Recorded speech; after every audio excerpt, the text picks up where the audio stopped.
Kesempatan kali ini, saya akan membahas prinsip ekonomi ke-6, yaitu pasar adalah tempat terbaik untuk kegiatan ekonomi.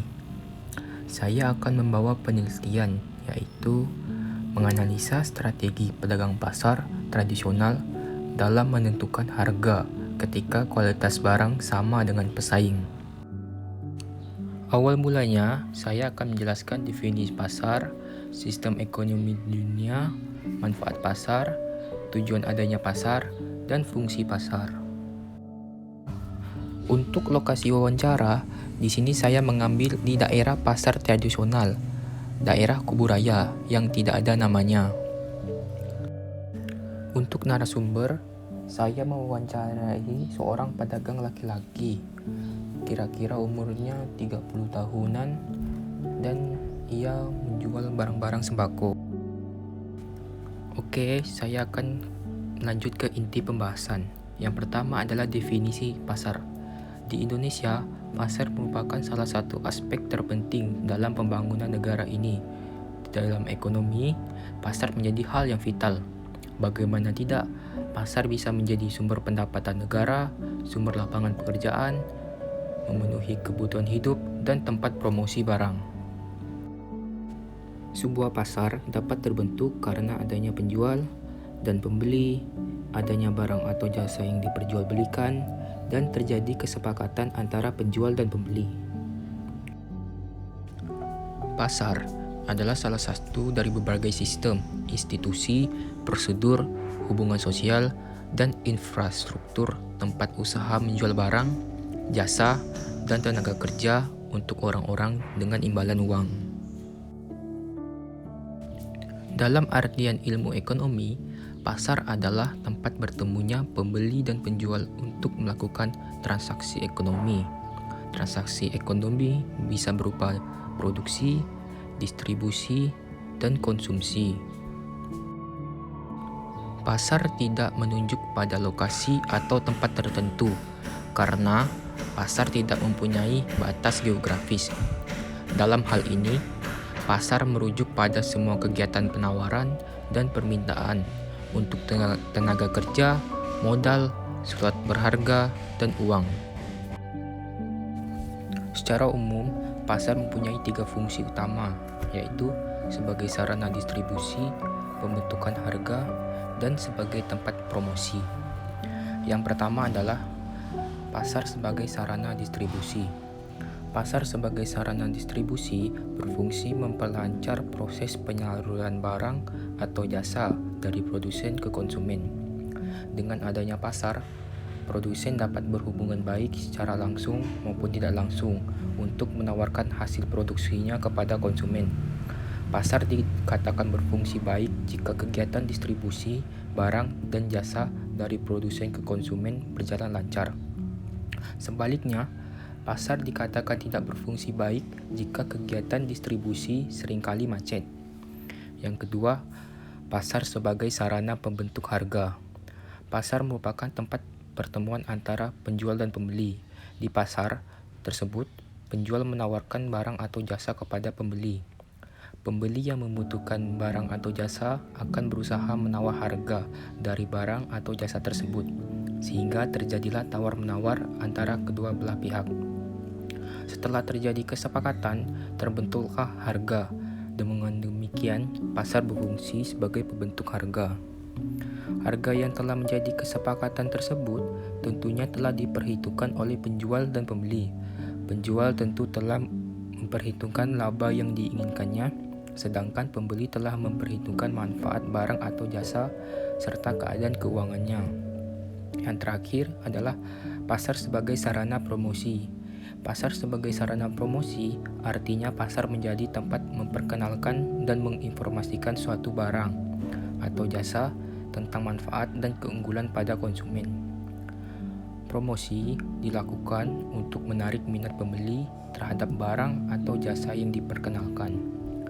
Promosi dapat dilakukan dengan berbagai cara, antara lain memasang spanduk, menyebarkan brosur, pameran, dan sebagainya. Banyaknya cara promosi yang dilakukan oleh produsen membuat konsumen lebih selektif dalam memilih barang yang akan dibeli. Biasanya, Produsen yang menawarkan barang dengan harga murah dan kualitas bagusnya akan menjadi pilihan konsumen.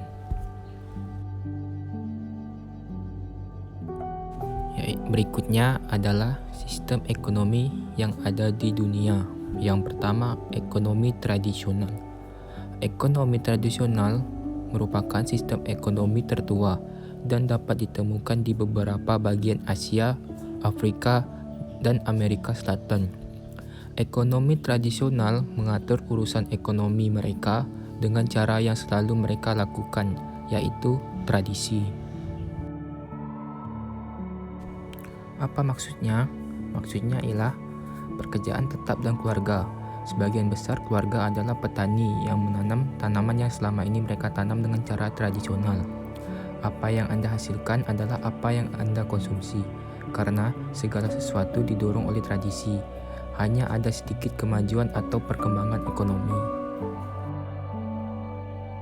Kemudian yang kedua adalah ekonomi komando. Ekonomi komando sangat berbeda. Dalam ekonomi komando, upaya ekonomi dikhususkan untuk tujuan yang diturunkan dari penguasa atau kelas penguasa. Mesir kuno adalah contohnya. Sebagian besar kehidupan ekonomi dikhususkan untuk membangun piramida. Pada abad terakhir, ada dua contoh utama ekonomi komando, yaitu sosialisme dan komunisme. Di bawah komunisme, pemerintah memutuskan barang dan jasa apa yang akan diproduksi dan berapa harga yang akan dikenakan untuk mereka. Pemerintah memutuskan metode produksi apa yang akan digunakan dan berapa banyak pekerja yang akan dibayar. Kemudian yang kedua adalah sosialisme. Jenis lain dari ekonomi komando adalah sosialisme. Di bawah sosialisme, industri yang menyediakan layanan penting seperti utilitas, perbankan, dan perawatan kesehatan mungkin milik pemerintah. Bisnis lain dimiliki secara pribadi. Perencanaan pusat mengalokasikan barang dan jasa yang dihasilkan oleh industri yang dijalankan pemerintah dan mencoba untuk memastikan bahwa kekayaan yang dihasilkan didistribusikan secara merata. Kemudian selanjutnya adalah swasta. Sebaliknya, perusahaan milik swasta dioperasikan untuk tujuan menghasilkan keuntungan bagi pemiliknya. Secara umum, pekerja di ekonomi sosialis bekerja lebih sedikit, memiliki liburan lebih lama, dan menerima lebih banyak tunjangan kesehatan, pendidikan, dan perawatan anak daripada pekerja di ekonomi kapitalis. Yang terakhir ada ekonomi pasar.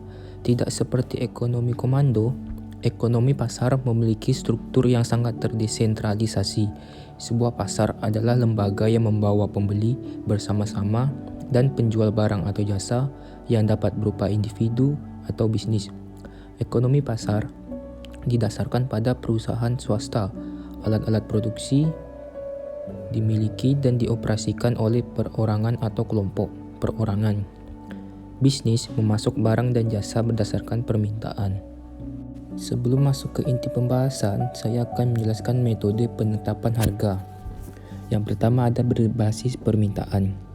Suatu metode yang menekankan pada berbagai faktor yang memengaruhi selera dan kesukaan pelanggan, berdasarkan kemampuan dan kemauan pelanggan untuk membeli, manfaat yang diberikan produk dan perilaku konsumen secara umum. Kemudian berbasis biaya.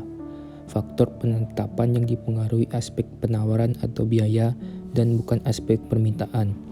Harga akan ditentukan berdasarkan biaya produksi dan pemasaran produk yang ditambah dengan jumlah tertentu sehingga menutupi biaya langsung, overhead, dan juga laba rugi. Kemudian berbasis persaingan. Penetapan yang dilakukan dengan mengikuti apa yang dilakukan pesaing bisnis. Metode penetapan harga ini memiliki 3 pendekatan melalui sistem penjualan. Di bawah harga normal pesaing untuk menarik konsumen, menyamakan harga agar persaingan tidak terlalu besar atau memberi harga lebih tinggi dari pesaingnya. Berikut pertanyaan yang saya ajukan kepada narasumber adalah bagaimana menentukan harga ketika kualitas barang sama dengan pesaing? Ya, kita tengok barang lah bang. Kalau misalnya barang ini kurang bagus, ya kita jual lebih murah. Kalau memang kualitasnya bagus, ya kita jual agak harga tinggi. Pembeli itu kan kadang-kadang ini apa mengutamakan kualitas. Mereka kalau harganya murah pun, kalau kualitasnya nggak bagus mereka nggak mau. Kalau kualitasnya bagus, harga agak tinggi mereka mau. Dari jawaban narasumber di atas, saya menyimpulkan bahwa ia menggunakan strategi tahap pertumbuhan. Saat terjadi pertumbuhan yang cepat, maka biasanya strategi yang akan digunakan adalah tetap mempertahankan harga produk atau pasar. Tapi sebaliknya, jika pertumbuhan melambat, maka strategi yang diterapkan adalah strategi harga agresif atau menurunkan harga pasar agar bisa mendorong penjualan sekaligus mampu menghadapi persaingan bisnis yang semakin ketat. Dan strategi yang kedua adalah tahap penurunan. Dalam tahap ini umumnya ditandai dengan menurunnya jumlah permintaannya secara terus-menerus. Selain itu, tahap ini merupakan tahap akhir dalam daur hidup produk yang memiliki dua alternatif langkah utama, yaitu satu, strategi discounting, dan dua, mempertahankan harga namun memotong biaya yang berhubungan dengan produk, khususnya dalam pengeluaran untuk promosi. Sekian penjelasan saya. Apabila ada kesalahan tutur kata, mohon dimaklumi. Terima kasih, Bu.